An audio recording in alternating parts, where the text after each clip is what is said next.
Hi, Janis Montalvo with Living in Lenawe Realty, and we are kicking off our series of introducing you to nonprofits in Lenawee County. Miss Megan, I feel like I have known you your entire life. She comes from a great, I'm going to say pedigree because that's the word that comes from mine. In case you're not aware, her grandma is Mary Alice Thompson. Her mom is Debbie Corbin. Debbie and I grew up playing together, and we've come full circle that you've been a client of ours for 10 years. Yeah. And I was like, thank gosh we don't grow up like Alden, or we haven't grown old like Alden and Jude have. I know. They get bigger and we're just staying prime, right? Exactly. You know, we're like a good bottle of wine, maybe. So, you're not only, you're a mom, you're a wife, you're a massage therapist, you're an instructor for massage therapy, and in your spare time, she decided to start a new nonprofit. And it's been how many years now? Just a couple years. Okay. Yeah. Which is exciting. So, Autism GRACE of Lenawee. Tell me what it is.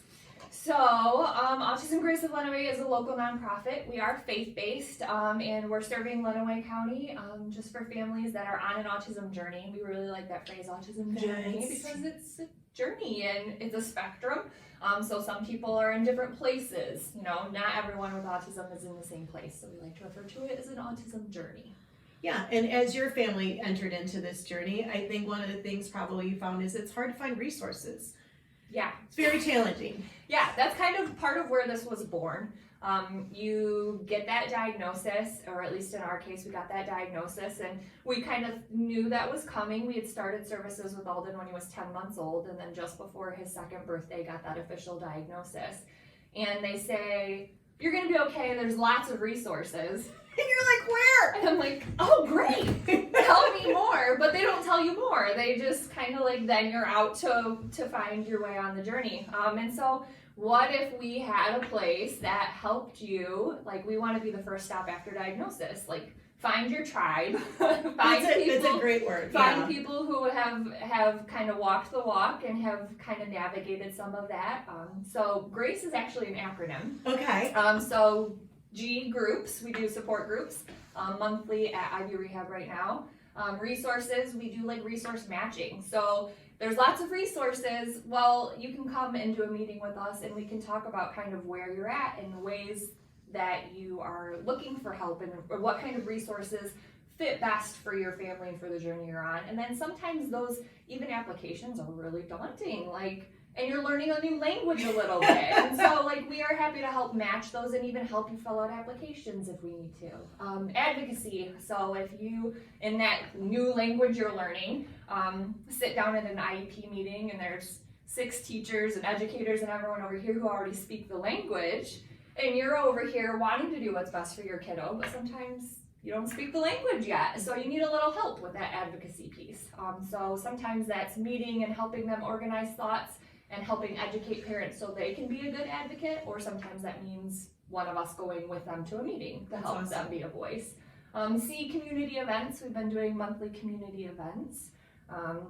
Just an opportunity for our families to get out into the community and practice doing things that sometimes is a little scary because you never know when our kiddos might be done doing what they're doing. And like, this was fun, Mom, gotta go. Exactly. Yeah. And whether that's the noises that sometimes they make, or sometimes just sitting down in the middle of the floor is how they let us know they're done. And so that can be intimidating when there's stairs on, you know, so creating a safe place in the community to go out and practice different things. So we've had like bowling events. Our kiddos got to go out and bowl. I saw you posted like a touch the truck thing. Yeah, we did a sensory event where they got to touch different things, and we got to do some massage with our kids, which was fun.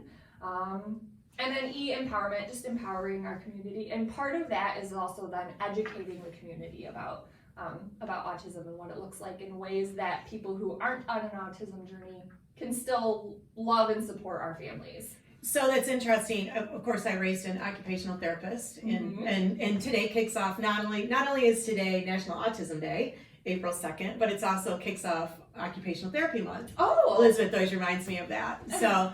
But it's interesting, I was sitting in church and I was thinking to myself, there was a baby that was, you could hear like giggling.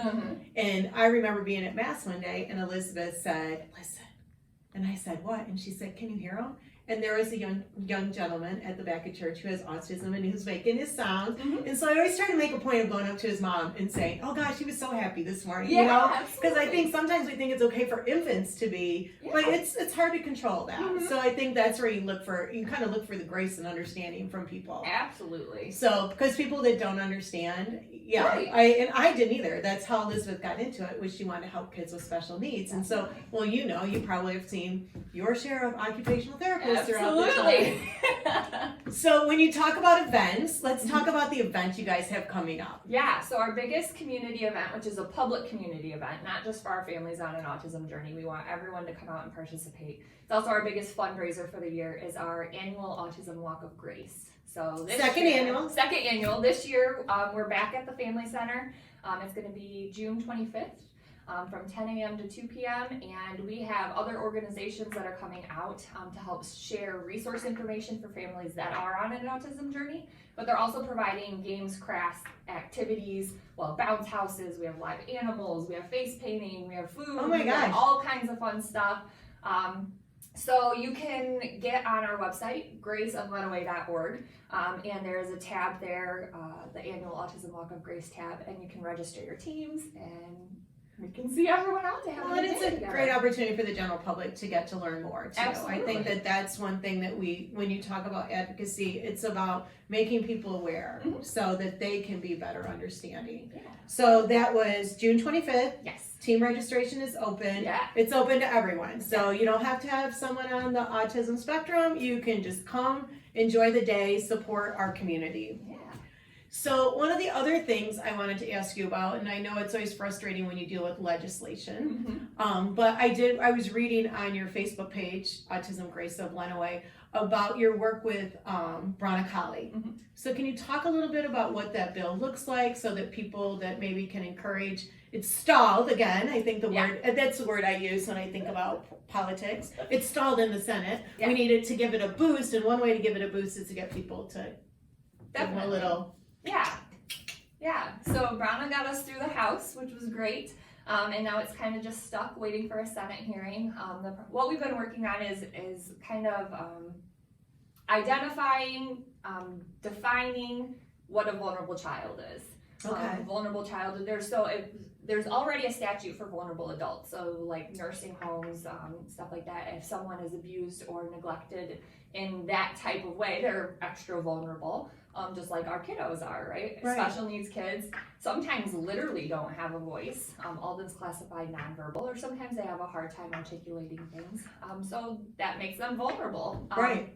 So in order to better protect them, we needed to see a change in the punishment of if you abuse or neglect these vulnerable populations, because there isn't anything right now in the state of Michigan for that. So this bill that has been pushed through, that now we're waiting for it to get into the Senate, is gonna just help better protect our kids by having a harsher punishment. Yeah, and it makes sense. I mean, it's crazy that in 2022 we don't have something like that already in place. Yeah, I think I as a mom of a special needs child, I just kind of assumed that would have already been in place, right? Like we're protecting our vulnerable adults. Why aren't we protecting our vulnerable kids? Yeah, exactly.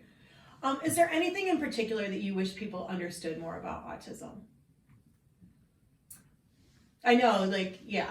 Yeah, I know, I did I write a didn't book give her- real quick. I know, she's like, okay, my Cliff Note version, so I don't go on for 25 minutes because I have a lot I want to. Yeah, I think so many things, but I think going back to like Grace, what you said and kind of where our namesake comes from is just really giving our families and our kiddos that are adults grace, and letting them, like, they're happy, and it might not look what we think happy should look like. Like sometimes that means cracking up laughing in the middle of church service because they're just like so filled with joy, and that's fine. If that's how they express themselves, like, let them be happy. They're perfectly happy and they're content, and that's fine. And so let's like give them grace to be them their authentic selves, and in the moment that they need. yeah, it. and give us And the parents. I always Give gonna us say- parents some grace. Yeah, I always feel like sometimes people are like, oh, that mom doesn't have them under control. Yeah. You don't understand. And it's yeah. so hard, and that is part of why, I mean, even in the beginning of our journey, like, do I have to go to the store? Do I have to go do these things because I don't know how it's gonna go? And then not only am I worried about my kiddo who's having a meltdown, but like everyone's staring at me. And like, then you feel like you have to go to him and be like, well, but he has autism. You're like, you just want to walk around with a big hat that says, my son has autism, give me a little grace or something. Yeah. But unfortunately or fortunately, we don't have to do that. So maybe it's not even just like, just everyone give everybody more grace. That is so true, we don't especially know. today. Yeah, we can all be more generous with everything. Definitely. So if someone wants to find out more information about how do they go about? Our website is a great place. They can send emails directly to us, or there's like a little intake form if there's things they want to click. They're interested in volunteering, or if they're interested in support group information. We do have a phone number, which I don't remember off the top of my head, but it's okay. It's on the website. It's on our website, also, and it's down. It's actually going across the bottom of the video right now. So perfect. Perfect. We got that under control. That'll connect you to our secretary, and then depending on if it's something she can field out, or if she'll send it over to me to follow up on. Okay. Or the Facebook page is where most of our like event information. Yeah, the activities. That's like, you do a great job. I was teasing them. I was watching their live event. So yeah. Her and her mom. That was funny. You have to watch it. You actually have to go find their Facebook page and watch it, because if you just need a laugh, you're like, you got this. Don't worry, Megan. Listen, nobody understands what it's like doing these live videos. It's tricky stuff. I know. You're like, you can't just go crap and then start all over. Well, because I need a tech team, I think, is the problem. Like, if I could just sit in front of a camera and have someone else do the techie part, I think it's a little bit better. Easier, yeah. So Autism GRACE of Lenawee. Again, it really is your starting place for resources. And we were talking about, I love Jasmine's voice and everything they're doing with that within Lenawe County. So they'll be at our walk. And they'll be at your walk. Yes, they do a great job. There's so many resources, but I think it's that initial, oh my gosh, my child just got diagnosed. Mm-hmm. What do I do? And this is what you do. So when you hear of somebody who is struggling with a child with autism, this is where you start for your resources. So I really appreciate your time. Thank you for having me. I am super excited. Again, the walk is June 25th. Yes. Sign up is available online. You can get to the resources on their Facebook page. You can call the phone number that we shared. But really, it's really about getting to understand what autism is about and learning not necessarily a parent's patience, a child's patience, but learning as citizens how to be more patient out in the public too. Mm-hmm. So, I love you. I love you. Thank you. I love Autism GRACE. And this has been a really fun interview. So I thank you for your time. So again, learn more about autism and learn to live more gracefully with it. This has been Janis Montalvo with Living in Lenawe Realty. Make it a great Saturday.